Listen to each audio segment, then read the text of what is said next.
e alunas, sejam muito bem-vindos a mais uma aula de ciência. Eu sou a professora Isabel e vamos juntos hoje conhecer um pouco da ecologia. E dentro desse grande tema, ecologia, nós vamos conhecer a cadeia e a teia alimentar. Mas antes, vamos para aqueles avisos, né? Primeira coisa que eu quero dizer a vocês, que é muito bom mesmo participar da nossa aula ao vivo, pessoal. Vocês podem conversar conosco, né?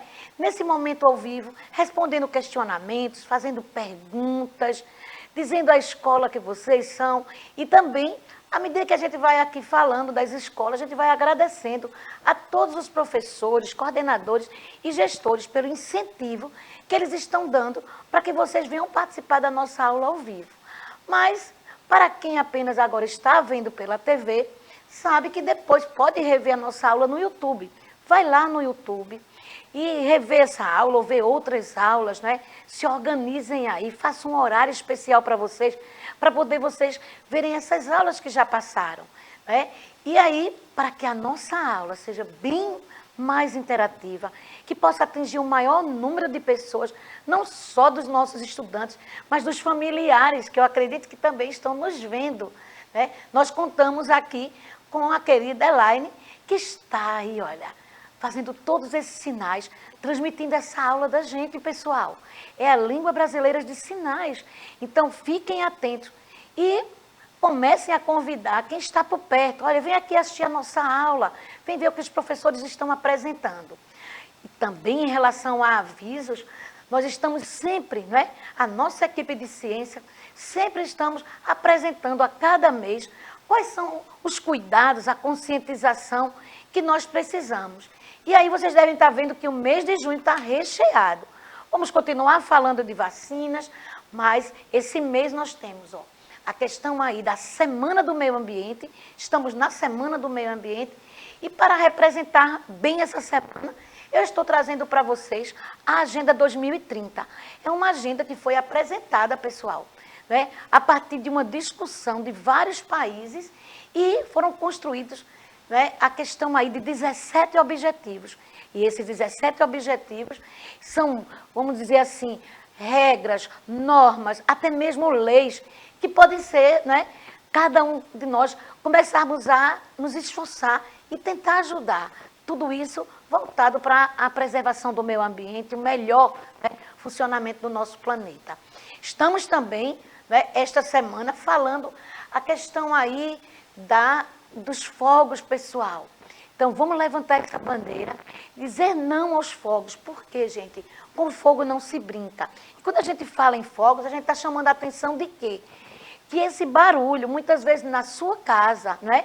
Você e às vezes seu vizinho estão aí festejando, mas tem alguém bem próximo que está com recém-nascido, pessoas idosas que já, às vezes já têm se recolhido, já estão deitados, estão tentando dormir e o barulho não permite. Também pessoas que estão acamadas, pessoas que estão doentes. Chamamos a atenção das crianças e jovens com autismo, que se irritam, né? E também todos nós. E a questão aí também, que a gente também está chamando a atenção dos pets, né? Os cães e gatos que ficam furiosos, né? Muitas vezes alguns chegam até mesmo a pular a janela para tentar sair com medo, porque não sabem o que é que está acontecendo. Então, estou convidando vocês aqui a levantarem essa bandeira contra os fogos de artifício nesse São João. E aí vamos tentar buscar fazer nossos fogos, né, virtuais. Vamos fazer uma campanha aí. Quem encontrar, manda um recadinho para a gente dizendo onde foi que encontrou e como é que está festejando aí com os amigos.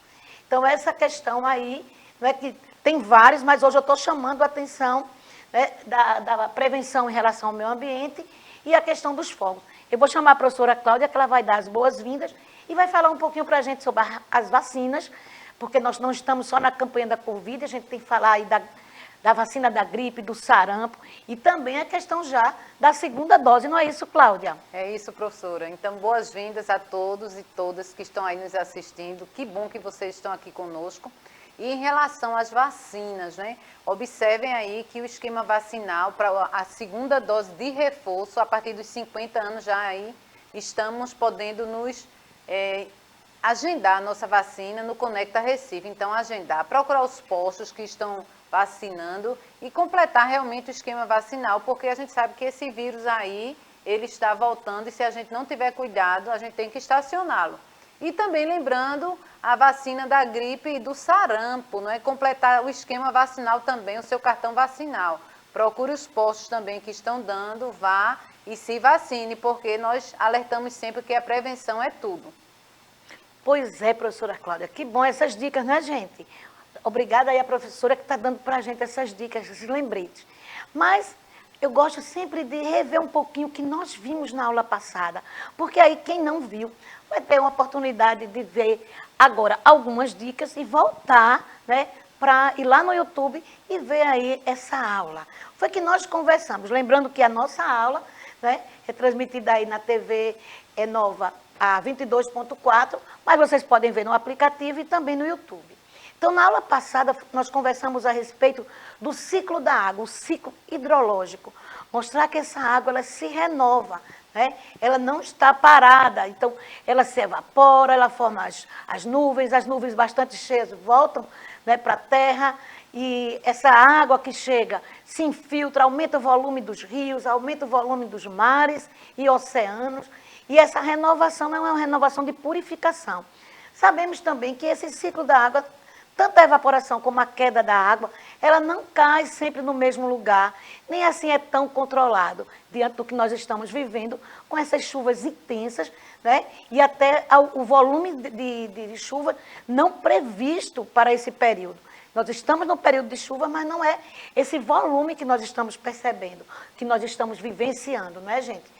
Então, nós falamos do ciclo hidrológico, vimos que esse ciclo hidrológico, né, ele permite que a água circule no meio ambiente, e essa água circulando, ela vai envolver aí esses fatores bióticos e abióticos. Lembrando que os fatores bióticos são todos os seres vivos, e os fatores abióticos seriam os elementos, o ar, o solo, a própria água, né? E aí isso garante para que essa água não falte, e principalmente essa questão aí da água potável. O que é que nós vimos mais? Nós vimos a questão aí da Agenda 2030. E para a gente falar da Agenda 2030, hoje eu selecionei, né, vamos dizer assim, três objetivos para a gente discutir, que é muito importante para a Semana do Meio Ambiente e para o nosso conteúdo de hoje. Vejam que o objetivo 13, ele fala da ação contra a mudança global, né, em relação aí do clima. Então, a gente sabe que é importante que não só, né, a questão aí dos governantes, mas de todos nós, que a gente possa contribuir, né, contra essa mudança climática de forma desajustada. E que nós podemos contribuir favoravelmente e que estamos, vamos dizer, há muitos anos não ajudando, né? Através de queimada, destruindo as plantações, destruindo as matas, tudo isso faz com que essa mudança global e esse clima esteja, como nós estamos vivendo, de forma bem desajustada. E os outros dois, o 14 e o 15, o que eu estou trazendo aqui é falar da vida, a proteção à vida marinha e a proteção à vida terrestre. Então, aí, o que é que nós podemos fazer é o nosso questionamento. Então, aqui eu vou fazer esse questionamento para vocês. O que você pode fazer por esses objetivos?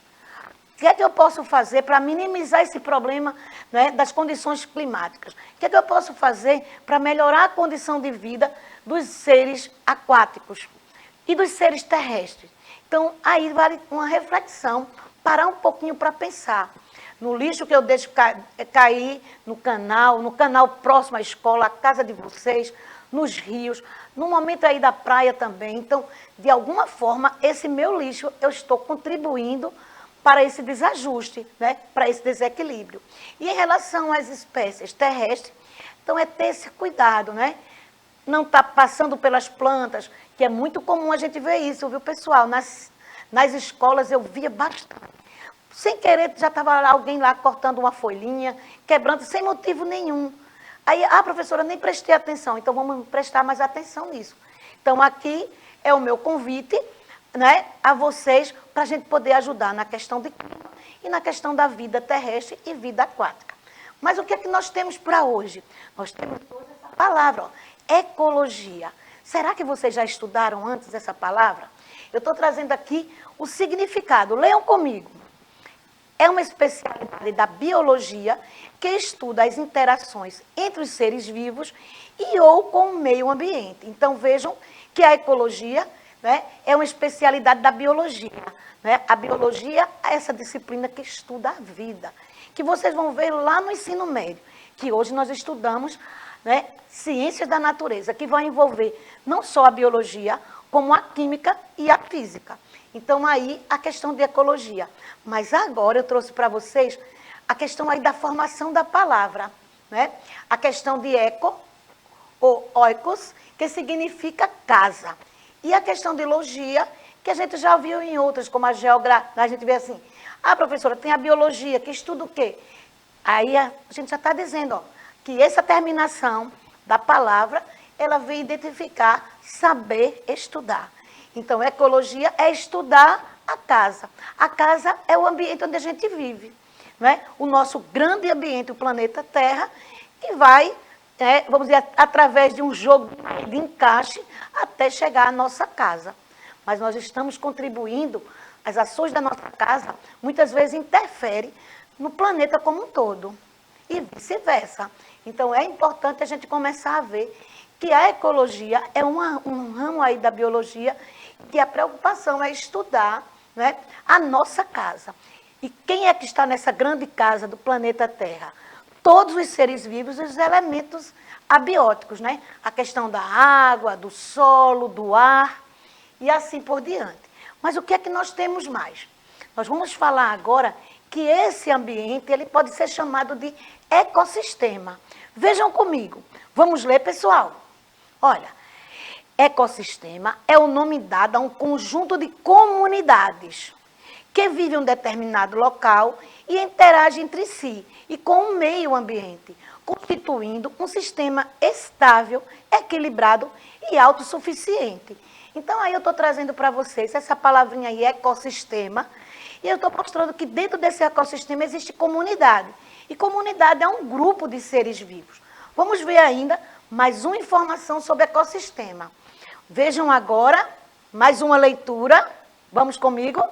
Ecossistemas são sistemas dinâmicos, onde os organismos estão nascendo e morrendo. As populações estão flutuando numericamente e os padrões de clima estão variando sazonalmente em formas menos previsíveis. Então, aí eu estou colocando para vocês que esse ecossistema, que antes eu estava falando que ele, né, era composto de comunidades, essas comunidades têm organismos e esses organismos formam populações. Agora, essas palavrinhas estavam em destaque. Por que será, professora? Porque eu quero apresentar para vocês um trechinho dos níveis de organização dos seres vivos. E esse trechinho, né, como eu coloquei aqui, ó, nível de organização dos seres vivos, estudados na ecologia. Ele é bem maior. Vai falar de sistema, que são, vamos dizer assim, os nossos órgãos, o nosso tecido, as nossas células. Então, isso aí continua. Eu selecionei apenas aqueles que são estudados na ecologia, que é o organismo, o indivíduo, a população, um conjunto desse mesmo indivíduo. Então, várias pessoas juntam uma população. Vários coqueiros juntos, uma população de coqueiros. Vários ratos juntos, uma população de ratos, e assim por diante. Então, a população. A comunidade são todos os seres vivos de várias populações que vivem no mesmo ambiente. Né? Eles, vamos dizer assim, eles estão se relacionando com os mesmos elementos e estão naquele local, juntamente com várias populações. Então, comunidade é um conjunto de várias populações, ou seja, tem indivíduos diferentes. Já o ecossistema, ele é bem maior, vai envolver não só os seres vivos, ou seja, os fatores vivos e os fatores não vivos, que seriam a questão aí, né, dos bióticos e abióticos. E, por fim, a biosfera, a grande casa aí, que nós estamos nessa luta para vivermos melhor. É preciso realizar, cada um de nós, ações que favoreçam a melhor qualidade de vida. Então, aqui é só um trechinho dos níveis de organização dos seres vivos. E, como eu coloquei, esses níveis são os estudados na ecologia, ok? Muita informação hoje, não é, pessoal? Mas agora a gente vai falar que esses seres, nesses ambientes, nesses ecossistemas, eles precisam se alimentar. Vejam essa, né?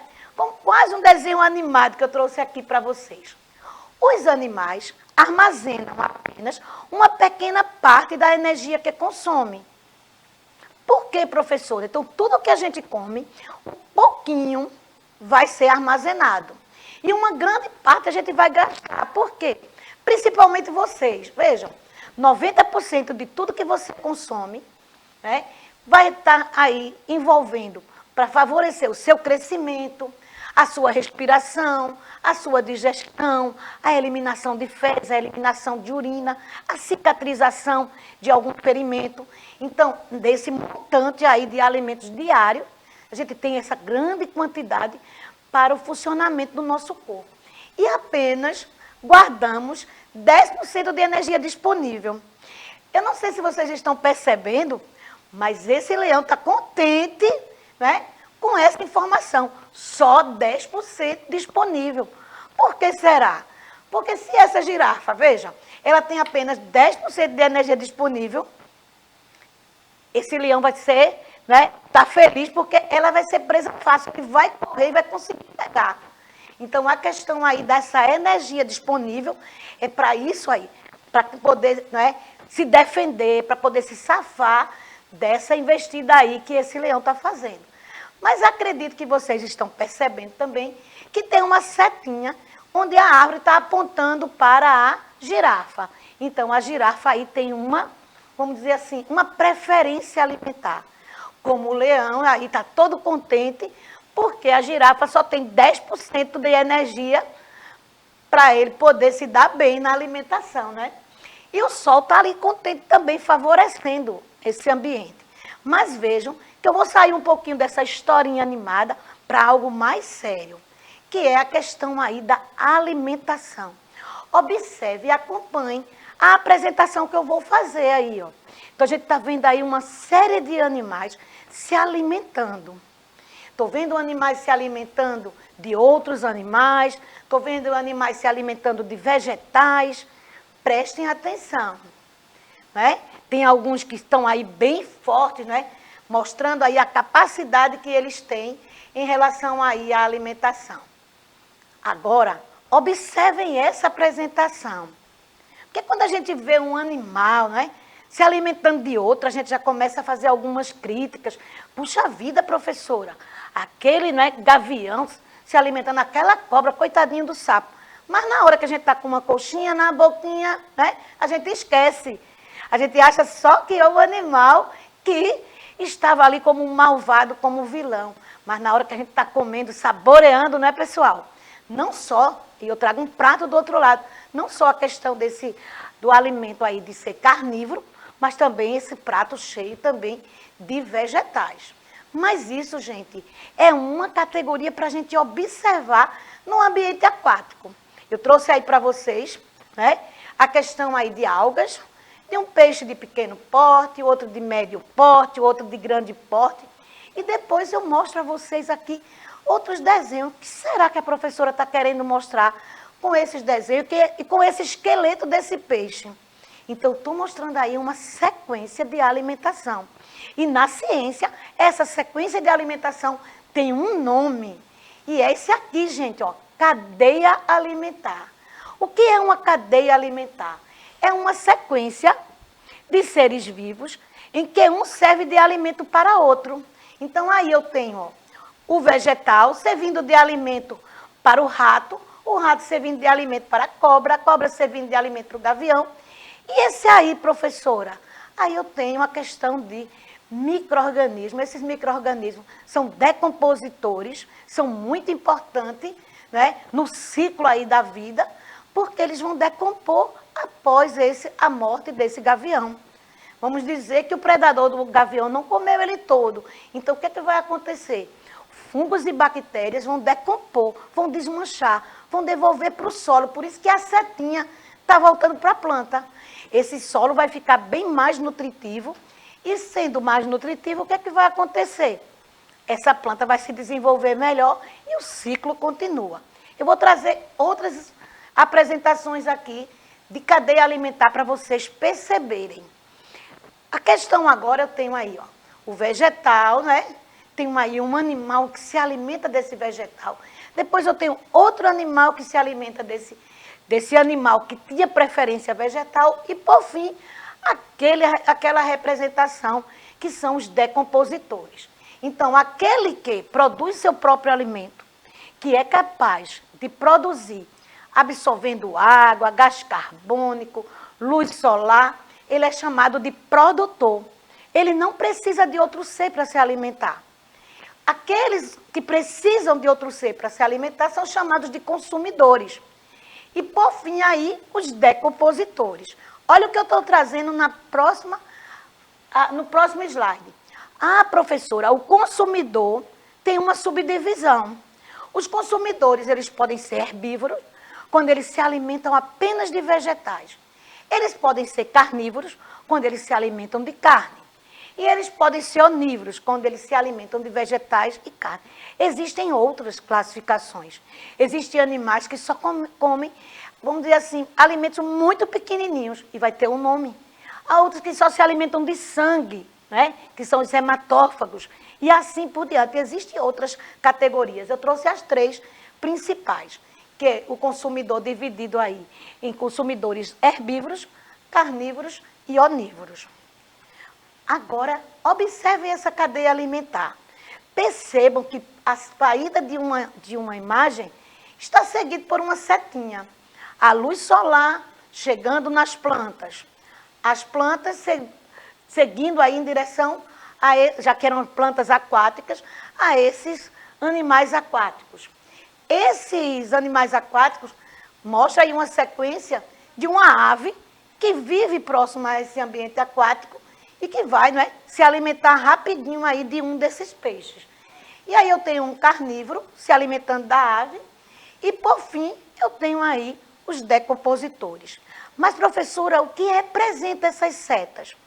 As setas, gente, representam a direção do fluxo de energia e de nutriente. À medida que a gente se alimenta de outro ser, de outra espécie, a gente consegue absorver nutrientes e a energia que estava armazenada. Lembre que na girafa, 10% do que ela consome estava armazenado. Mas isso em forma de energia. Mas existem os nutrientes que estão presentes na carne daquela girafa. E assim também nessa sequência. Vamos continuar e observar. O que é que eu tenho aqui? Agora, aquela mesma representação estão com nomes específicos. Os produtores, que são os vegetais, os herbívoros, que se alimentam apenas de vegetais, os carnívoros, que aqui tem duas imagens, né? Mostrando aí os carnívoros. A questão aí da ave, que se alimentou do peixe. A questão aí desse lagarto, que se alimentou da ave. E, por fim, os decompositores, que é um conjunto de bactérias e fungos que são muito importantes no nosso planeta, porque ele vai ajudar a devolver para o solo nutrientes que um dia foi tirado do solo. Por isso que diz aí essa questão de uma cadeia, é uma sequência linear. E aqui, já que a professora falou em sequência linear, eu agora vou mostrar a vocês que a cadeia alimentar, ela é uma explicação para a gente estudar. Mas no dia a dia, temos preferências diferentes. Exemplo, tem pessoas que fazem uma opção, mesmo no nosso caso, né, seres humanos, a alimentação tanto de carne como de vegetais, tem gente que faz uma opção de ser servido a eles apenas alimentos vegetais. E aqui a gente vai ver que na teia alimentar, ó, nada mais é do que várias cadeias alimentares conectadas.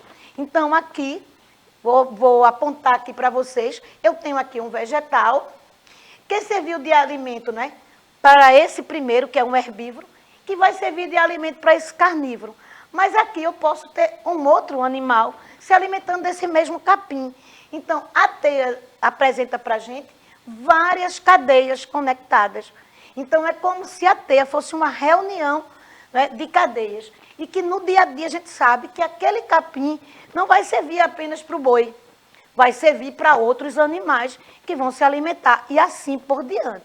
Então, a teia alimentar São várias cadeias conectadas, várias cadeias entrelaçadas. Vamos ver mais um exemplo. Aqui eu tenho mais um exemplo de teia alimentar. Então, estou apresentando a vocês essa árvore, e tem o gafanhoto, e tem o coelho, e tem o rato, que vai e alimenta-se dessa árvore. E aí eu vejo que não é só um animal, então eu tenho vários. E aí eu tenho um lagarto, eu tenho uma cobra, eu tenho aqui o gavião, e que poderia ter mais um ainda, que era o decompositor. Mas vamos contar aqui quantas cadeias nós temos. Então, uma cadeia, ó, árvore, gafanhoto, lagarto, gavião e decompositor. A segunda, árvore, coelho e gavião. Árvore, rato e uma serpente, uma cobra e o gavião. Então, nesse caso aqui, olha, eu tenho 3 cadeias, né, entrelaçadas, formando uma teia. E nesse caso, a gente também tem que prestar atenção que aqui, ó, eu só tenho 3 participantes. A árvore, o coelho e o gavião. Nesse aqui, no outro, eu já tenho que o gavião é o quarto, que a gente vai conversar sobre isso. Eu vou chamar a professora Cláudia e volto fazendo o fechamento de teia e me despedindo de vocês. Olá, pessoal, que bom, não é? Nossa aula já está encerrando, mas fiquem no aguardo que nós temos mais informações, viu, na próxima aula. Então, tchau, tchau, pessoal. Pois é, gente, aí eu já trouxe uma imagem rapidinho, porque é interessante mostrar onde é que o homem também está presente, porque esse é o meu pedido. Eu gostaria que vocês montassem uma cadeia alimentar onde vocês estivessem como participante. Então, se você, a professora, eu preferi colocar uma banana, então lembrar que você vai estar na categoria aí de herbívoro. Ah, eu coloquei que eu estou no churrasco, então não esquece que você vai ter que ficar aí na categoria de carnívoro, porque nós somos classificados como onívoros. Tanto vamos estar na questão de alimentação com vegetal, como no animal, como os dois juntos com aquele prato que eu mostrei no início. Então, por hoje é só, a gente vai continuar falando de cadeia e teia alimentar. Tchau, tchau, pessoal!